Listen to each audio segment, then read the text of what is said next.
Hello and welcome. I'm Niccola. I'm part of Co-Production Collective, and here today to talk to you a little bit about a values-based approach to co-production and various things that we as Co-Production Collective have learned along the way.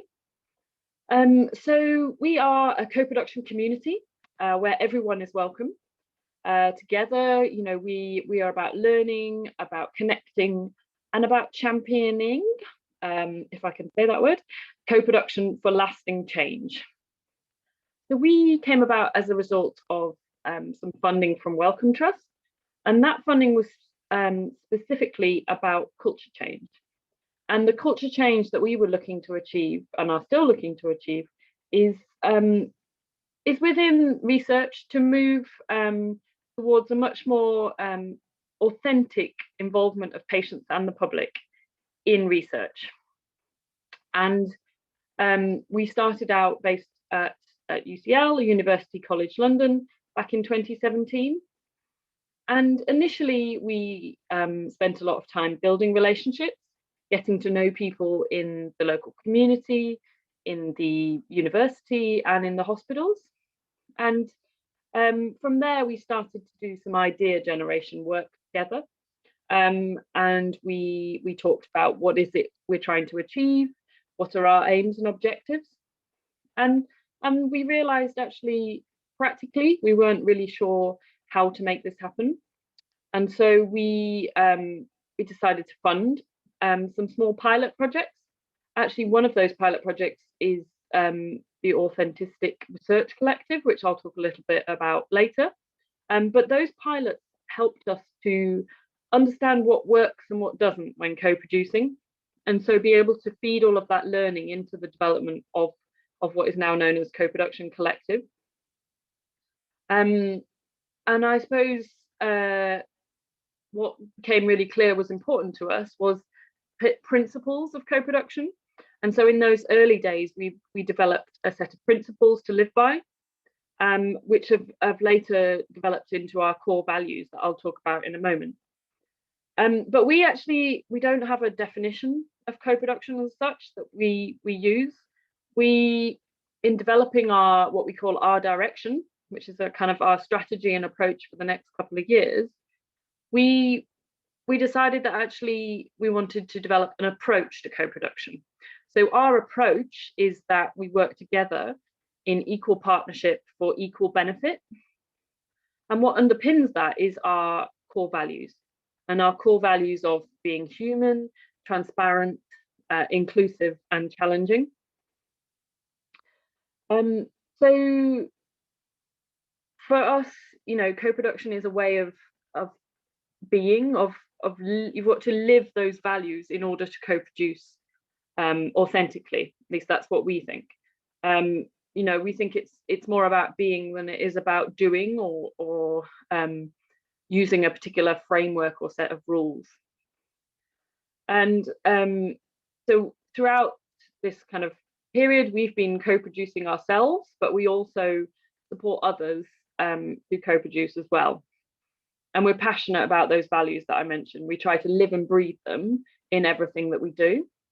And we consider ourselves to be one team.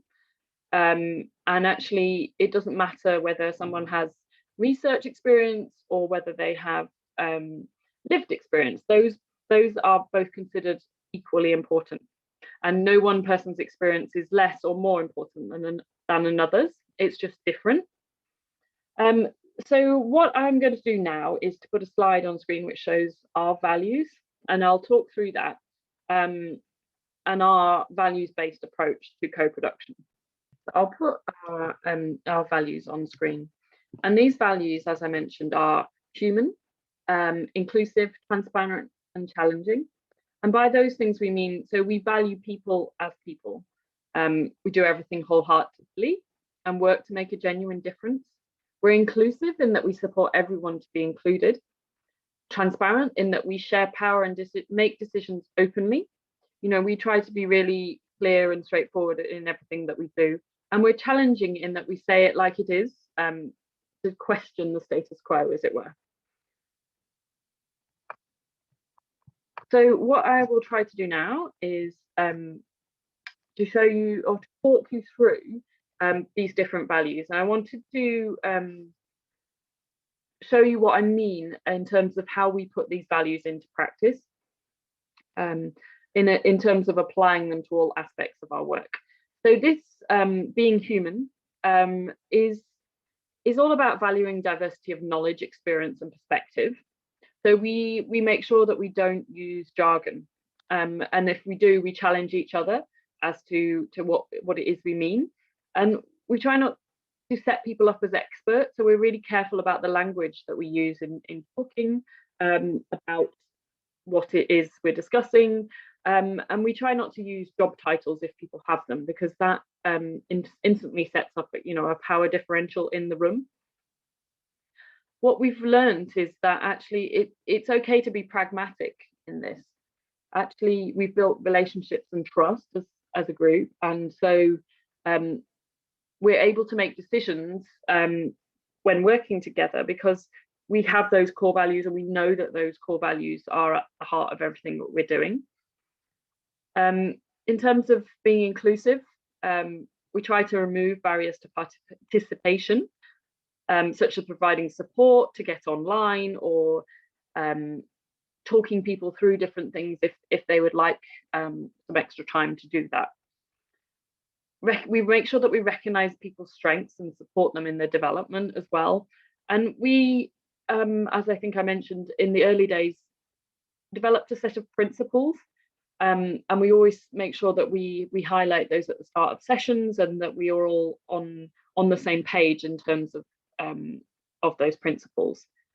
What we've really learned is that you need to provide lots of different ways for engagement in whatever it is you're doing. So we're really mindful of the fact that at the moment, actually, there may be quite a lot of digital exclusion. And so we work really hard to make sure that we're actually being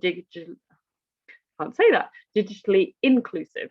So we provide different ways that people can co-produce with us. That may be via a video call, but that can also be via offline documents received through the post or on email, and also via phone call, whether that is as a group or a one-to-one situation. In terms of being transparent, we try to make sure that we're always really clear up front about what it is that we're working on, and make sure as a team who are employed to move this work forwards, that we're actually coordinating the decisions that we made as a group. We're not going away and making different decisions, and that we're all the time talking and sharing what it is that's going on. We try to share, roles and responsibilities in anything that we do. And what happens there is that different skills come to the fore in different areas. And so in terms of making decisions, actually different people emerge at different times to provide useful information and things that we may not have considered as a group. What we've learned is that one team is so valuable in this, and that you all have to work together as a team, but you all have to believe in that and really embrace that, and not have hidden feelings about the fact that, oh, actually somebody with medical knowledge is actually more important than somebody with lived experience, for example. We need to be on that same page in terms of valuing people's input equally. In terms of being challenging, this is a continuous reflection process, learning and improvement. So we need to always be challenging each other, reflecting on what we've done, and then challenging each other to improve. And in doing so, we can adapt and learn as we go. And we're always trying to make sure that we're embracing new ideas and ways of working.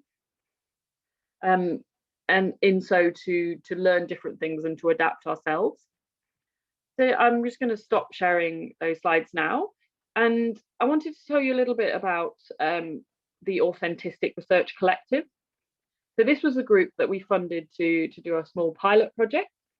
the idea of those pilot projects was that the methodology would be co-production, so that we could learn a bit more about what works and what doesn't when co-producing. And the Authentic Research Collective was made up of autistic and non-autistic people. And what they were aiming to do was to support the autistic population's mental health needs by co-producing a document on adapting psychological therapy. And also what they wanted to do was to develop a kind of a set of reflective guidelines to guide and encourage future co-production initiatives between autistic and non-autistic team members. And what they learned was really, really interesting, and so many different things. And I'll highlight a few of them. But if you're interested in reading more, then they have published a paper in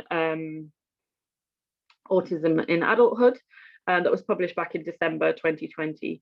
So you'll find a lot more information in that paper.